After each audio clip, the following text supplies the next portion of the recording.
Hello and welcome to Cafe DC. I'm Faz Rahman, and our guest today is a promising young man from Northern Virginia who has run for offices and also is a former Marine. Atif Qarni would be talking about his reaction on President Obama's State of the Union address and also lots of other issues. Welcome, Atif. Thank you very much for joining us here at VOA. Please let us know about your reaction. Just like that. I mean, what you watched him? Yeah, I watched him last night, and I really enjoyed the State of the Union address. His last address, he did a really good job in talking about what he has done in the last 7 years, and really what his legacy is about. I think it was very strong, very strongly delivered. One of the things he really emphasized is that there are misconceptions from other politicians that America is somehow getting weaker. Militarily or economically, but he emphasized that, hey, we are still the strongest superpower in the world. Our economy is getting stronger, and we've had great run in the last 2 years. So he did a very good job in emphasizing that, and I really enjoyed his speech. Atif, you're an ex-Marine, and you have served in Iraq. Yes. An Iraq veteran, actually. So what's your take on his assessment of the security situation? And also, what do you think, he's been criticized heavily by his opponents and actually by some of his friends, that he has had too hands-off approach towards the issues, especially in the Middle East. What do you think, as an ex-Marine, was he convincing in assuring the American people that yes, America is secure and America is engaged in the world affairs? Right. I think a lot of the criticism that he received is unfair. He's, in my opinion, in his ability, he's doing the best as possible to keep Americans safe, which is a number one priority for everyone, and it should be. Unfortunately, with with ISIS emerging, and we've seen terrorist attacks on our soil. It is tough, because when an act of terrorism happens, you naturally question that, hey, where did we fall short? Where did our government fall short? Having said that, in my opinion, compared to prior administrations, he has done a very good job in really trying to bring the international community together to battle things like terrorism. But the situation in the Middle East is so complex that it goes back hundreds of years. And that's something that unfair to hold one administration accountable, that they can fix the whole mess. That is something that a lot of the Muslim countries themselves have to work out, what's happening in the Middle East. Atif, you're a very unique person. You're an ex-Marine, you're an Iraq veteran, you are Muslim, yes, and you have run for offices in Northern Virginia, yes, and the part which is supposed to be a conservative part of the county and of the state, and also as a Democrat. yes. So these are all very, very unique factors and attributes, so to speak. So what do you think is going on when he said about, he didn't mention Mr. Donald Trump's name, but of course there was a reference made to Muslims, yes, and other minorities. How did you see that? Yeah, I really appreciated the president talking about that.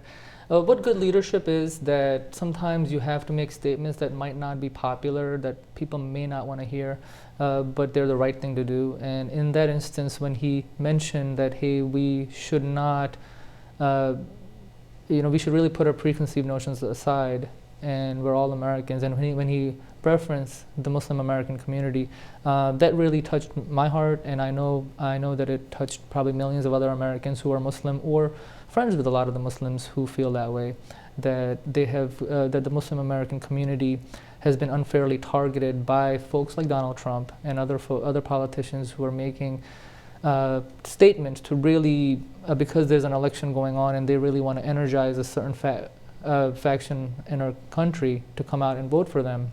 And what the president did, it may not seem very popular, but I think it was very courageous of him to say that reference and really remind Americans what our true American values are. Another important link that you have with this situation is you're from Prince William County. Yes. The chairman of the county is a Republican, a staunch Republican, Yes. Corey Stewart, Yes. who happens to be representing Mr. Donald Trump Yes. in Virginia, Yes. right? I think he's going to take care of He's his just campaign chair for campaign Donald Trump. chairman for Donald Trump Yes. in Virginia. Virginia being a very important, still a swing state, Yes, right? it is. It could be either way next elections. I mean, in this year's elections. You wrote an article about Mr. Stewart, Mr. Corey Stewart joining Donald Trump's campaign. Yes. But you maintain a very fine line between xenophobia and his politics. Do you really believe that so much rancor and so much noise that you hear about Muslims and other minorities, does it really represent the feelings of the American people, or is it has to do more with the politics of the day, or just getting higher in the ratings? Well, I think it's a combination of both things, and the president actually referenced that as well. Is that some of the and when he was implying that some of the folks, his colleagues in politics who are part of the Republican Party, they do feel that they're been hijacked by their base, who feels very strongly, and their fear that they might lose their seat. In my opinion, when I wrote the op-ed regarding in the Washington Post about Corey Stewart, in my personal opinion, he's not xenophobic.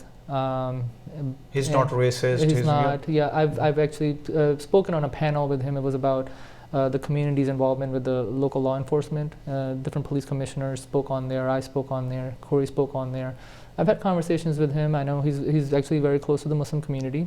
I have seen him, at quite a few functions and events. Yeah.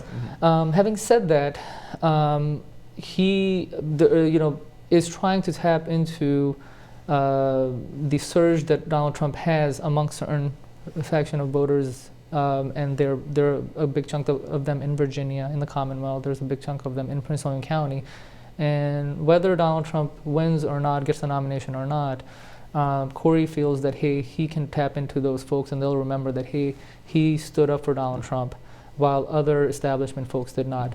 Another point I wanted to make is that not just on the Republican side, but recently when with the debate over the Syrian refugees, actually there were 47 Democrats in Congress that voted to put a stop to Syrian refugees, and some of the Democratic congressmen, in one of them being in Northern Virginia, also, received a lot of, heat from his base, from Democratic base, when they saw his vote go the other way, and they were really shocked about that. So I do feel that there is a very polarized view on many things, including and across the board. It's not just the Republican Party or one group. Yeah. Okay, that reminds me of something that you wrote for the Washington Post when you failed to get the Democratic nomination. That is correct. For the Senate race, the state Senate race. Yes. And basically, you just criticized the Democratic Party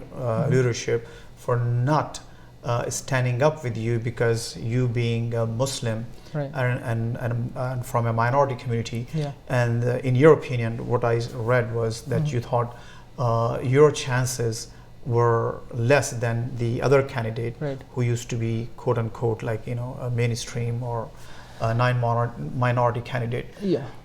So you see that problem in the other parties and other groups as well, not just Republican I Party. do, and not just my example, but I know of several other examples in Prince William County historically, and actually even after me, when there were general elections. I've seen that with the African American candidates who have not got full party support from the leadership. Now, I want to make, there is a difference between establishment and non-establishment. A lot of the grassroots folks, they get excited about a candidate, they door knock and so forth, but a lot of the resources are controlled by a few individuals, and who are making calculations. Again, in my opinion, within the Democratic Party, I didn't feel any xenophobia or Islamophobia.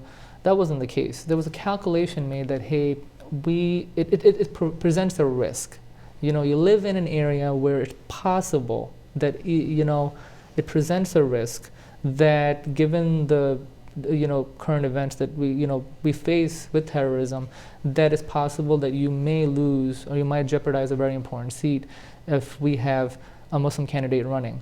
That doesn't mean that there are not opportunities elsewhere. I mean, there are many opportunities elsewhere, but Muslims like me who have been active, who are working hard, we want to be the face of the party. We want to be influential. We want to run for seats that really are meaningful, so we can impact policy. I was focused on education, and I really wanted to focus on that.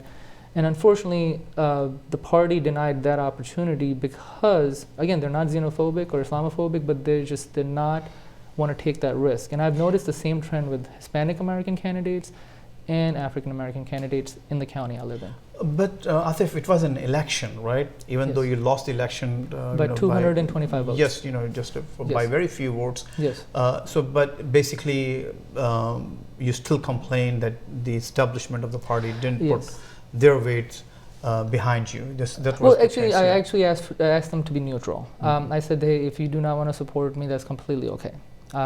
Just stay neutral. What they ended up doing was they took a lot of their resources and they put it behind the other individual. Big Pike, yeah. That being the white Christian male, because there was 3 candidates running, myself, another actually elected official who was African American, who had actually been elected. He was the only one elected. The other 2 individuals who were the front runners, myself and the other gentleman who ended up winning, were not even elected officials. So the problem I had was that we asked for neutrality. That hey, please stay out. Let the let the person work hard. Everybody work hard and prove themselves and see how they can really run a well campaign. And all 3 of us did a very good job. But where the balance shifted was that where the establishment poured in a lot of money in the prototypical. Okay. Yes, exactly. And that's what the problem I had. So basically, are you happy that you still ran and had a big impact? You got a lot of votes. Yes. I have no regrets whatsoever because we have to continue to pave the way because it's my hope and dream that eventually more and more Muslims, and it doesn't have to be, they don't have to necessarily run for office, but they take more of a leadership role in meaningful, impactful position. We do have a lot of Muslims rising in their careers in different areas of government or private sectors, and I want to see that. I see no reason why in about 2 decades from now, or even sooner, we can't have serious Muslim candidates running for president. When the comments that Ben Carson or Donald Trump made about, hey, they don't see, Islamic values, being, aligning with the U.S. Constitution, I disagree with that because true Islamic values and the purity of the religion, I think they're no different than any other religion. And, it's a very democratic, they're very progressive. And it's my hope and dream that, at least by my kids' generation, that we do have a president in the country that happens to be Muslim and American who understands those values. Atif, you're a teacher. Again, you're an ex-Marine. You have served in Iraq in a major U.S. war, and you're also doing lots of other stuff, Yes. Coaching, teaching, and everything. So, once we come back, we have to take a short break here. Okay. Once we come back, we're going to talk to you about all the other parts of your personality, Sure. the other aspects, the other activities that you get involved in. Thank you. Please stay with us. We'll be right back.